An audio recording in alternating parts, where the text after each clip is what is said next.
সম্মানিত viewers, MC স্কুলের পক্ষ থেকে সকলকে অনেক অনেক শুভেচ্ছা এবং অভিনন্দন।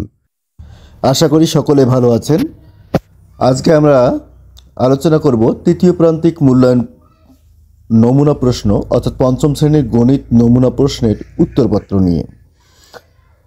এখানে 1 নম্বর সঠিক উত্তরে বাছাই করো যে প্রশ্নটি ছিল, অর্থাৎ 20টি প্রশ্ন ছিল। 20টি প্রশ্নের 1 নম্বর প্রশ্নের উত্তর হবে ক নম্বর, অর্থাৎ 2 কেজি চিনি, 4 কেজি চিনি এবং 3 কেজি চিনি। এটার গড় করা সম্ভব। 2 নম্বর ছিল রাশিগুলোর সমষ্টিকে রাশিগুলোর সংখ্যা দ্বারা ভাগ করলে কি পাওয়া যায়, করলে গড় পাওয়া যায়, কি করলে ভাগ করলে গড় পাওয়া যায়। 2 নম্বর হচ্ছে 3 জন শিক্ষার্থীর গণিতে প্রাপ্ত নম্বর 7, 9, 11। আমাদের তাদের গড় নম্বর কত? তাদের গড় নম্বর হচ্ছে 3টা রাশি যোগ করে 3 দ্বারা ভাগ করলে যে উত্তর পাওয়া যাবে সেটি হচ্ছে 9। 4 নম্বর 4টি কুড়িতে যথাক্রমে 3, 0, 4, 5 4টি করে কমলা আছে। প্রত্যেক ঝুড়িতে গড়ে কয়টি করে কমলা আছে? 4টি সংখ্যা যোগ করে ভাগ করলে 4 দ্বারা ভাগ করলেই উত্তর পাওয়া যাবে। উত্তর হচ্ছে 4-এর ক নম্বর। নিচের কোনটি সঠিক? দেখো এখানে উত্তর হবে খ নম্বর, অর্থাৎ 36%। 6 নম্বর 7/100কে শতকরায় প্রকাশ করলে কত হবে? উত্তর হবে ঘ নম্বর 70%। একটি সংখ্যার 50%-এর সমান 6 হলে সংখ্যাটি কত? সংখ্যাটি হবে 12। কোনটি হলে লাভ হবে? দেখো এখানে লাভ হবে যখন বিক্রয় মূল্যটা বেশি হবে, ক্রয় মূল্যটা কম হবে, অর্থাৎ উত্তর হচ্ছে খ নম্বর। একটি ছাতা 200 টাকা দিয়ে কিনে 220 টাকা বিক্রয় করা হলো, এতে শতকরা কত লাভ হলো? এতে শতকরা 10% লাভ হবে। 10 নম্বর দেখো নিচের কোনটি সামান্তরিক বলা যাবে না? ট্রাপিজিয়ামকে সামান্তরিক বলা যাবে না। উত্তর হচ্ছে ক নম্বর। 11 নম্বর 4 সেন্টিমিটার ব্যাস বিশিষ্ট বৃত্ত আঁকলে কেন্দ্র হতে পরিধির দূরত্ব কত হবে? দেখো ব্যাস হবে ব্যাসার্ধের দ্বিগুণ, তাহলে ব্যাসার্ধ হবে ব্যাসের অর্ধেক, অর্থাৎ উত্তর হবে 2 সেন্টিমিটার। 12 নম্বর একটি সামান্তরিকের দুইটি বিপরীত কোণের সমষ্টি 120 ডিগ্রি হলে অপর দুইটি কোণের সমষ্টি হবে 240, তাহলে 240 ডিগ্রি, তাহলে এখানে উত্তর হবে ঘ নম্বর। 13 নম্বর কোন ক্ষেত্রটি বড়? এখানে ক্ষেত্রটি বড় হচ্ছে 1 বর্গ কিলোমিটার, অর্থাৎ উত্তর হচ্ছে ঘ নম্বর। তারপর 14 নম্বর দেখো বলছে 2 কেজি 400 গ্রাম 3 কেজি 600 গ্রাম সমান কত? এটা হচ্ছে 6000 গ্রাম। 15 নম্বর বলছে 30 কেজি ওজনের কতজন শিক্ষার্থী 1.5 অর্থাৎ 1.5 টনের একটি গাড়ির সমান ওজন? উত্তর হবে 50। 1952 সাল কোন শতাব্দীর? উত্তর হবে 20 শতাব্দীর। 17 নম্বর একদিন কত সেকেন্ড? তাহলে একদিন আগে মিনিটে প্রকাশ করে নেব, তারপর সেকেন্ডে প্রকাশ করে নেব, তাহলে হচ্ছে 86,400 সেকেন্ড। এরপর দেখো 18 নম্বর বলছে 35 থেকে 39 শ্রেণীর ব্যবধান কত? তাহলে বিয়োগ করলে হবে 5, অর্থাৎ শ্রেণী ব্যবধান হচ্ছে 5। তারপর এখানে যে কিছু সংখ্যা আছে, এই 10টি সংখ্যাকে 10 শ্রেণী ব্যবধানে বিন্যস্ত করলে 40 থেকে 49 শ্রেণী ব্যবধানে কয়টি সংখ্যা পাওয়া যাবে? এখানে সংখ্যা 40 থেকে 49, এখানে দেখো 3টি সংখ্যা আছে, তার উত্তর হবে 3টি। 20 নম্বর বলছে 8 যোগ 7 সমান 15 এর সমাধান করলে সচল ক্যালকুলেটরের কয়টি বোতাম চাপতে হবে?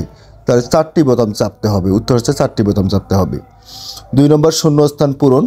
ডান দিকে দেখো শূন্যস্থান পূরণের ডান দিকে উত্তরগুলো দেওয়া আছে, এখান থেকে তোমরা উত্তরগুলো স্ক্রিনশট দিয়ে লিখে নেবে। এরপর আমরা যাব 3 নম্বর প্রশ্নের সমাধানে। 3 নম্বর প্রশ্ন এখানে বলছে সংক্ষিপ্ত প্রশ্নের উত্তর দাও, অর্থাৎ প্রতিটি প্রশ্নের জন্য থাকবে হচ্ছে 2 মার্ক করে, অর্থাৎ 10টি প্রশ্নের জন্য থাকবে হচ্ছে 20 মার্ক। এখানে দেখো সংক্ষিপ্ত প্রশ্নের উত্তরগুলো ডান দিকে লেখা আছে। এখানে বলছে 4, 0, 3, 1 এই রাশিগুলো গড় কত? উত্তর হচ্ছে 2। এভাবে তোমরা ডান দিকে দেখবে যে উত্তরগুলো লেখা আছে, এখানে স্ক্রিনশট দিয়ে তোমরা উত্তরগুলো এখান থেকে লিখে নেবে। তারপর দেখো 4 নম্বর রচনামূলক প্রশ্নের সমাধান। এখানে বলছে 10 থেকে 13 নম্বর প্রশ্ন সহ 10টি প্রশ্নের সমাধান করতে হবে। এখানে প্রতিটি অঙ্কের সমাধান করে দেওয়া আছে। তোমরা এখান থেকে স্ক্রিনশট দিয়ে অঙ্কগুলো সমাধান নেবে এবং যদি কোনো অঙ্ক বুঝতে সমস্যা হয় তাহলে অবশ্যই কমেন্ট বক্সে জানাবে, তাহলে আমি ওই অঙ্কের সমাধান আলাদাভাবে দেওয়ার চেষ্টা করব। তাহলে 4 নম্বর প্রশ্ন, এখানে 1 নম্বর প্রশ্নের দেখো 1-এর ক এবং খ, ক নম্বর প্রশ্নের উত্তর এবং খ নম্বর প্রশ্নের উত্তর দেওয়া আছে। এবং তারপরে তোমরা দেখতে পাচ্ছ 2 নম্বর প্রশ্ন, 2 নম্বর প্রশ্নের ক এবং খ প্রশ্নের উত্তর দেওয়া আছে। তোমরা স্ক্রিনশট দিয়ে প্রশ্নের উত্তরগুলো নিবা এবং অবশ্যই প্রশ্নগুলো বাড়িতে প্র্যাকটিস করবা। এরপরে আমরা যাব 3 নম্বর প্রশ্নের সমাধানে। দেখো 3 নম্বর প্রশ্নের এখানে সমাধান দেওয়া আছে, তবে এখানে খ নম্বরে ক হতে পাই হবে, এখানে লেখা হয়েছে খ হতে পাই, এখানে তোমরা ক হতে পাই কথাটা লিখে নিবা। এর বাকি অংশ তোমরা দেখতে পাচ্ছ, যে বিক্রেতা কত টাকা লাভ হবে এখানে দেওয়া আছে। এরপর হচ্ছে 4 নম্বর অঙ্কটা 15% মুনাফায় কোনো ব্যাংক থেকে কিছু টাকা ঋণ নিয়ে 1680 টাকা, তোমরা এখানে দেখতে পাচ্ছ 4 নম্বর অঙ্কের ক এবং খ নম্বর সমাধান। অবশ্যই তোমার বাসায় অঙ্কগুলো প্র্যাকটিস করবা এবং স্ক্রিনশট দিয়ে রাখবা। এরপর 5 নম্বর দেখো, 5 নম্বর অঙ্কের ক এবং খ অঙ্কের সমাধান দেওয়া আছে। তো অবশ্যই অঙ্কগুলো প্র্যাকটিস করতে হবে, এবং প্র্যাকটিস করে যেগুলো সমস্যা মনে হবে অবশ্যই কমেন্ট বক্সে জানাবে। এই হচ্ছে 5 এবং 6 নং অঙ্ক। দেখো 6 নং অঙ্কের সমাধান এখানে দেওয়া আছে। হ্যাঁ, তারপর হচ্ছে 7 নম্বর অঙ্কের সমাধান। তো 7 নম্বর অঙ্কের সমাধান দেখতে পাচ্ছ ক এবং খ নম্বর। এরপর হচ্ছে তো 8 নম্বর অঙ্কের সমাধান দেখতে পাচ্ছ, মানে 7 নম্বর অঙ্কের সমাধান। এবার হচ্ছে 8 নম্বর অঙ্কের সমাধান। অবশ্যই অঙ্কগুলো কিন্তু বাসায় প্র্যাকটিস করতে হবে, আমি বারবার করে বলতেছি, কারণ এরকম অঙ্কই পরীক্ষায় আসবে। হয়তোবা সংখ্যাগুলো পরিবর্তন থাকতে পারে, কিন্তু প্রশ্নের ধরনগুলো একই থাকবে।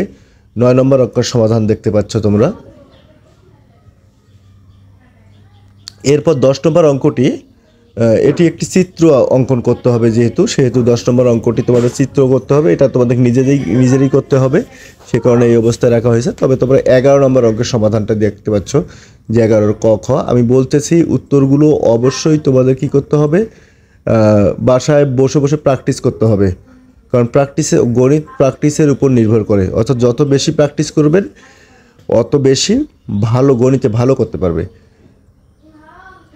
এরপর দেখো 12 নম্বর অঙ্কের সমাধান এবং সর্বশেষ হচ্ছে 13 নম্বর অঙ্কের সমাধান। এই ছিল মোটামুটি আমাদের গণিতের যে মডেল কোশ্চেনটি ছিল, সেই মডেল কোশ্চেনের সলিউশন। এরপরও যদি কোনো সমস্যা থাকে অবশ্যই কমেন্ট বক্সে জানাবে, এবং আমি যেটা চাবো সেটা অবশ্যই এই যে কয়েকদিন তোমরা সময় পাও, এই কয়েকদিন অবশ্যই মনোযোগ দিয়ে পড়াশোনা করতে হবে, যেন তোমরা একটা ভালো ফলাফল করতে পারো। আজকে তাহলে এই পর্যন্তই। সবাই ভালো থাকবে, সুস্থ থাকবে। পরবর্তী ক্লাসে কথা হবে। ধন্যবাদ।